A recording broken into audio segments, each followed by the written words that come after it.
I think with a lot of questions happening in Georgia, like it or not, we all live in the center of the political universe here in Georgia now.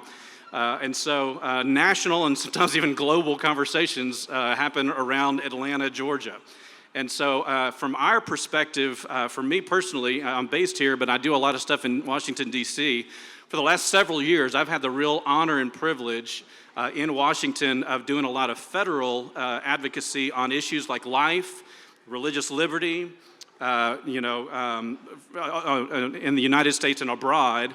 A lot of really smart things related to human trafficking in the justice system, a host of other issues that our next speaker has been a stalwart, reliable voice and vote in Washington, D.C. for the last 6 years.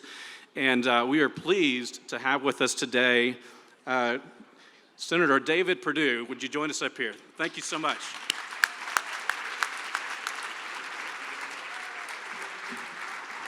Well, thank you. And Ralph, I just want to tell you guys how blessed I feel being here today. I will tell you, I see him more often at a car wash than I do in suit and tie, though. I hardly recognize him today. But thank you for being here today. This is so exciting to see all this energy around governance and our freedom. And I want to thank the Faith and Freedom folks for all you've been doing for the state of Georgia and our country over the last few years. It's made a huge difference. Folks, I'm here today to try to explain a couple of things, but this race for governor is going to be a national race. We know what that feels like in Georgia after last year, and I can tell you there's a reason why. If we want a Republican in the White House in 24, and we want the Senate majority back in 22, we have to win this seat in Georgia in the Senate race, but we cannot lose this governor's race. That's why Bonnie and I stepped in here. Thank you. But we have an issue. If we get together, we can win this thing. We proved that in November of last year when everybody voted. The problem is, guys, we can be divided at times. Sort of like my brother. When he and I were in the yard and nobody else was there, we squabbled all day long. Boy, you let somebody else come in the yard and say something bad about my brother, we were going to have a little talk. That's the way Republicans are. And that's okay. But we've got one thing that we've got to do is make darn sure that we hold up for conservative values here in Georgia this year, all year. I'm the only candidate in this governor's race that was endorsed by Donald Trump. I take that very seriously. The reason is he knows how hard I fought for Georgia and the country since 2017. He also knows that I'm the only one that can beat Stacey Abrams. He also knows how dangerous Stacey Abrams is.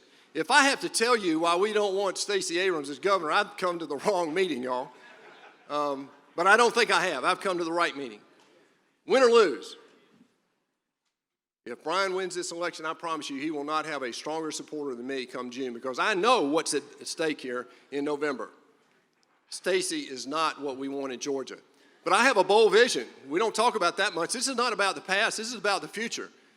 I really believe it's time for Georgia to take seriously the opportunity we have to get rid of our state income tax. If Mississippi can pass it in their house, we can, by George, do it here. I want a parent's Bill of Rights to make sure our parents know what's being taught to their children every day in school. And I want our elections to be secure. I'm embarrassed by what just happened here. And for that reason, I'm not just complaining about it. I've actually made some offers for proposals to get at this. And if elected, we're going to try to have, or do the best we can to have, an election law enforcement division within the Georgia Bureau of Investigation. And a requirement that every statewide race be audited by an outside, third-party, objective, independent entity before it can be certified. But y'all, this is bigger than me. It's bigger than any agenda. It really is about our faith, our values, our state, and our country. We had a historic vote in the United States Senate just a few days ago. You see that? It's probably the most historic vote that we've had in the United States since 1965 in the Great Society. Forget about local squabbles here. This is big-time stuff. The Democrats wanted to change the filibuster rule to allow them to add 4 seats to the Supreme Court, D.C. and Puerto Rico as new states, and we know what comes with that, single-party control. What we've got to do is stand up and do our part here in Georgia and make sure that that doesn't happen. And because of that, this is bigger than me. It's bigger than our governor. It's bigger than Stacey Abrams. It really is about the future of our state and our country.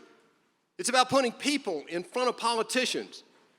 It's about saving our republic and defending our freedoms. And most of all, to be absolutely sure, it's about making sure Stacey Abrams is never governor of Georgia. Thank you, guys. God bless you. Thank you.